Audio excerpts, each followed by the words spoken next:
Congrats to Joey Chestnut and his GI doctor on the big Nathan's hot dog win. Good morning. It's the Prospector Show on Rock 107. Kate, it's time for a visit from the epitome of masculinity. At least in his own mind. It's Mr. Manley on Rock 107. Hey, Mr. Manley here with lesson number 655 in How to Be Manly. Was rooting around in an old trunk I had back in my college days where I found a transistor radio.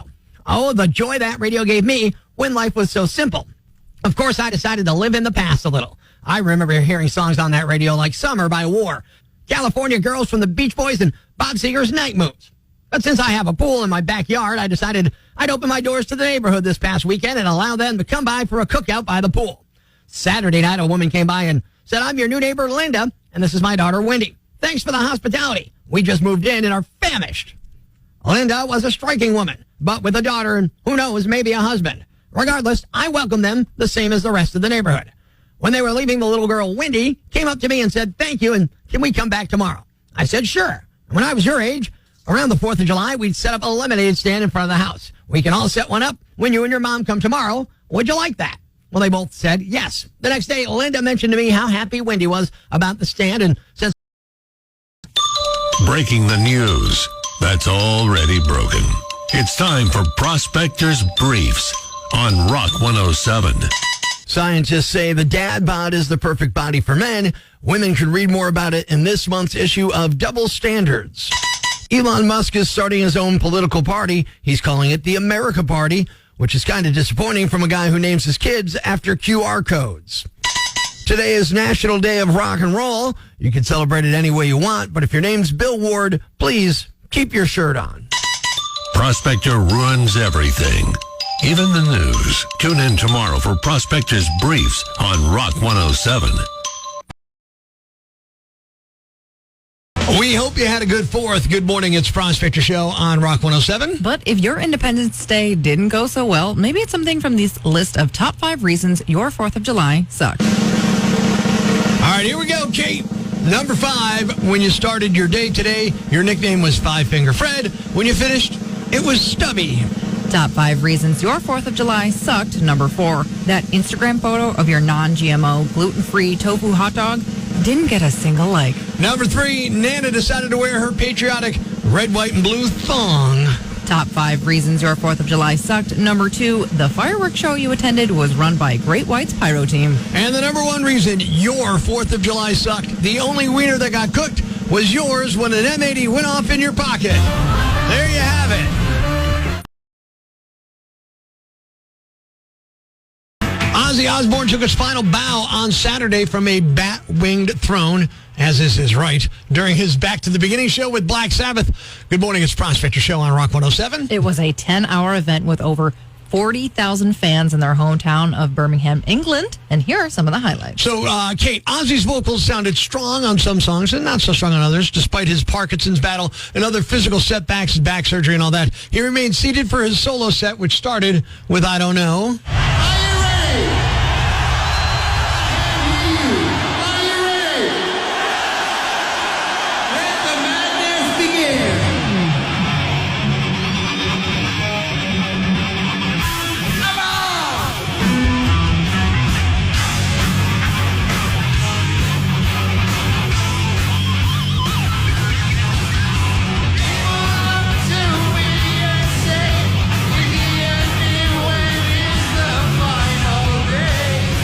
Got Zach Wilde ripping it up on guitar there. That ain't bad, you know? It sounds pretty amazing. Yeah. He also sang Mr. Crowley, Suicide Solution, Mama, I'm Coming Home, and Crazy Train. Then, all 4 original Black Sabbath members reunited for the first time in 20 years. They performed War Pigs, NIB, Iron Man, and closed it with Paranoid and Fireworks.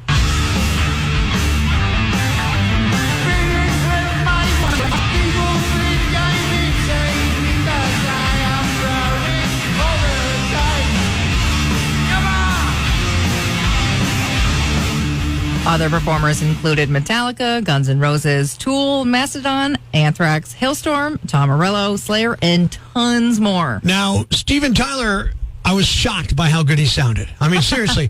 Because, there's been vocal cord issues and things like that, but Steven sounded amazing. Surprise fans performing Train Kept It Rolling, Walk This Way, and then covering one of my favorite Zeppelin songs.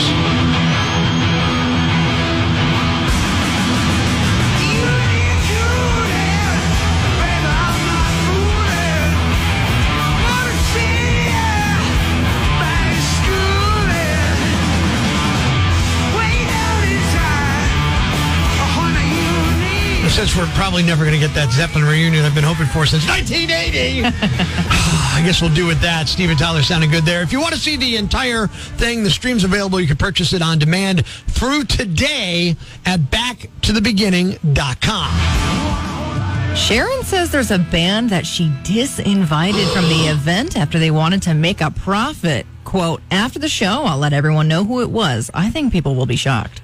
I have some speculation, but I honestly cannot wait for Sharon to spill the tea on that. Be tough right now. There's plenty of bad news, but it's not all bad. It's time for the brighter side of Prospector on Rock 107. Cops and firefighters in Detroit are praising 4 brothers who saved 2 toddlers that got onto the roof of a house. 2 of the brothers saw them up there, went and got their 2 older brothers who climbed a ladder. Turns out the toddlers had gotten through an open window. They're both okay. Thanks. We needed that. The brighter side of Prospector on Rock 107. It's time for some fun on the phones. Good morning. I'm Rock 107's Prospector, and got a message on Facebook.com/Angry Prospector from a guy named Andrew who said, hey, I would love you to prank call my wife. She's trying to sell some bunk beds on Facebook Marketplace. Maybe you could have some fun with that and get a rise out of her. So I reached out to Andrew's wife, Meg, and I tried to get her to babysit my kids. It's another Prospector prank call on Rock 107. Hello? Hi, yeah, I'm calling about the bunk beds you have on Facebook Marketplace. Oh, yes. Hi. Yeah, could you tell me a little bit about them? They're basic cedar bunk beds, right? Correct. Yeah, it's a twin. Okay, great. My twin boys, Jaden and Caleb, are dying for bunk beds, and I wanted to know if maybe I could come by and take a look at them. Yeah, I should be home around 5 o'clock tonight if any time after that works for you. Perfect. We'll be there right after 5 o'clock. I'll just call you before we head over, and then if I can bring the boys, let them try out the bed. Is that an issue? No, that should be fine. All right, good, because Caleb wants the top bunk like worse than anything, so I want to make sure he can climb up and down and everything's cool and you don't have a problem with that. No, not at all. Okay, so we'll be over right after 5. Quick question. What would be an appropriate time for me to pick them up? To pick up the bunk beds? No, the boys when they're done trying out the beds. I'm sorry. I don't understand what you mean. Pick up my boys. Like when they're done trying out the beds, we would just go ahead and pick them up. Is 8 o'clock too late? Wait, I'm confused. You want to drop your boys off and then pick them up at 8 o'clock tonight? I want them to be able to try the bunk beds, yeah. No, I don't understand. You can't leave your boys at my house. I don't even know you. You don't know me. Well, I'm sure you're perfectly fine or you wouldn't be selling really. So how am I supposed to know if the bunk beds work? I have kids that use the bunk beds, and they work. They're just fine. And I'm sure if they just come try them, they'll be good to go. Well, wait a minute. You just said I don't know you, so I'm supposed to just take your word for it even if I don't know you? Pretty much. I cannot watch your kids. You don't have to watch them. Just shut the door. They're going to be fine. I'll give them juice boxes and snacks. How about this? I'll just come by from 5 to 6, okay? We'll come right back at 6 o'clock and get them. It'll be a quick hour, okay? You'd really be helping me out. I'm sorry. No, you're not leaving your children at my house. Are you serious? So you don't like kids? Is that what it is? I am serious. That no. So you really don't want to sell these bunk beds, do you? Because I'll tell you what. Not that badly. Really? Yeah. Because I would guarantee you we'll buy them. If the kids sit there for an hour and everything's fine, we'll buy them. We'll buy the beds. You got a guaranteed sale. No. All you got to do is just leave them there for an hour by themselves. They're perfectly fine. No, I am not going to keep your kids at my Really? house. So 100% you're not willing to be around my kids. You don't even know my children. What kind of parent are you? You What? do not What are you talking? What kind of parent are you? I should report you right now. This is ridiculous. Really? Oh, okay. I'll tell you what. How about this? Report me to the Department of Prospector, okay? The what? The Department of It's for prank calls. What? Yeah, it's a Prospector prank call. It's Prospector. You're on Rock 107. Your husband, Andrew, said, call my wife, Meg. She's trying to sell some bunk beds on Facebook Marketplace, and you could probably get a rise out of her. Oh, my gosh. I am going to kill him. Come on, you don't want to watch my kids? They're good kids. Come on. Oh, my gosh. No, I don't want to watch your kids. Mine are enough. Rock 107. Now it's time for Does Pennsylvania Have a Budget Yet? No, we don't. This has been Does Pennsylvania Have a Budget Yet? You ever hear something so shocking it makes your brain do like a backflip off a meat slicer? I did the other day. Good morning. It's the Prospector Show on Rock 107. So, Kate, I'm at the deli, just grabbing some turkey, some roast beef, and this lady steps up, and I hear her say, I want a half of a quarter of a pound. A half of a quarter of a pound, she says to the guy at the counter. And then she's just staring at the counter like it's some kind of quantum physics exam. And I'm thinking, you're a grown adult. How are fractions your Everest? Okay, Prospector, ease up on her. Not everyone's a math whiz at the deli counter. Look, I'm not asking about beautiful mind type math here. This is 5th grade. Maybe she had a rough day, or fractions just aren't her thing. Cut her some slack. Let's not shame her for a brain freeze. So the deli guy goes, okay, and he cuts her ham, but Miss Math isn't done yet. No. He comes back, gives her the ham, and she says, okay, can I get a half of a quarter pound of Cooper cheese? And the guy says a half of a quarter pound, to confirm. And then she looks at him like he's the idiot and repeats it slower, and now with hand signals, a half of a quarter pound. Yeah, lady, he doesn't get it. He needs help with your order. Maybe she's a poet, not a mathematician. Or maybe the deli's fluorescent lights scrambled her brain. I've been there. Numbers get slippery when you're hungry. Give her a break. She's just trying to make a sandwich. Now the line's stretching longer than a CVS receipt. The deli guy goes off to cut her cheese, and I interject as nicely as I can, and I say, excuse me, miss, you can just order an eighth of a pound in the future. Yeah, now I did it. I should have known better than to get involved, sticking my head in here. And she says to me, no, not 8, half of a quarter. I don't want 1 pound. Why would I want 8? I'm like, no. 1 half of 1 quarter is 1/8. And she's going, an eighth? What's that? This isn't CIA code. It's math. I was standing there, jaw dropped, thinking, you've walked on this earth for decades. And fractions? That's your kryptonite, man? Maybe she hasn't thought about fractions, I don't know, since like middle school. Poor woman's probably mortified. Let's not pile on. She's just trying to feed her family. But finally, the deli worker, who's a saint among men, if you ask me, weighs out the eighth of a pound, hands it over, and then she stares at it like it's a moon rock, grabs it and bolts, but looks at me and says, see, half of a quarter, not 8. And I'm like, it's simple math. If you have a pound and you want half of that, and she interrupts you, she says a quarter pound. I'm like, yes, that's half times a half, because you want half of a half. That's what a quarter is, 1/2 times a half. So if you want half of a quarter, you multiply 1/4 by 1/2, 1/2, and that would be 8, 1/8. And she's like, yeah, thanks for the math lesson, Einstein, and struts out of there like she conquered Mount Everest. I'm wondering, like, should I just hit the Oscar Mayer section instead? I'm just lost now. Look, that lady's probably kicking herself right now. We've all had moments where our brain checks out. Let's give her grace and keep the deli drama to a minimum. If she's listening, next time you're headed to the deli, lady, bring a calculator or a kid who passed a math quiz.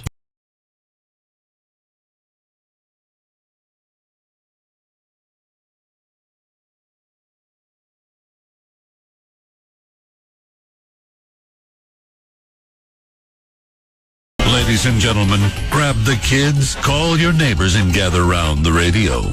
It's now time to announce the winner of Prospector's Jam Bag of the Day, as decided by you at rock107.com. We uncover the most baffling, ridiculous, pathetic, cockeyed, laughable, preposterous blunders in the world of misdeeds. Nominee number 1. If your backyard table looks like this on a Saturday morning, you threw a great 4th of July party. If the hood of your car looks like this, you've got a drinking problem. Some idiot in Northern California got pulled over on Sunday after a cop saw him swerving around on the road, and they knew he might be drunk when they looked at his car, and it was loaded with empty beer cans. They spotted an open can of Bud Light in his cup holder, then found more than 70 empty cans of Bud Light floating around his SUV. They lined up the beer cans on the hood of the car and shared a photo online. They counted 73 of them, and 7 were 25-ounce tall boys. They breathalyzed him, and it was more than 3 times the legal limit. They arrested him for drunk driving and driving on a suspended license. Turned out that was suspended because of another recent DUI charge. Nominee number 2. When I read that this guy had wood, I thought they were talking about something completely different.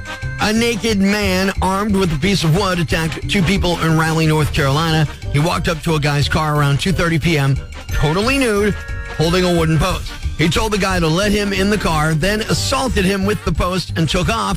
Shortly after that, he walked up to a woman eating lunch in her car, hit her in the arm with the post, and tried to steal her car. She said he got in the driver's seat but couldn't figure out how to shift it in the drive and never got out of park. Cops eventually tracked him down after he tried to hide out in some sort of storage area, ironically behind a strip mall. And the winner is The drunk driver who had 73 empty beer cans in his car and was 3 times the legal limit.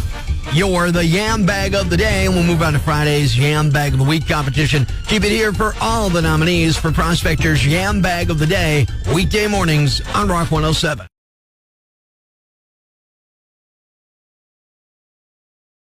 Thanks for listening to Prospector's Prime Cuts podcast. Be sure to catch us live weekdays from 5:30 to 10 a.m. on Rock 107 or online at rock107.com or the Rock 107 app, a free download for your Android or iPhone. Subscribe to the podcast on Apple Podcasts, Google Podcasts, Spotify, Stitcher Radio, or wherever you get your podcasts so you never miss Prospector's Prime Cuts.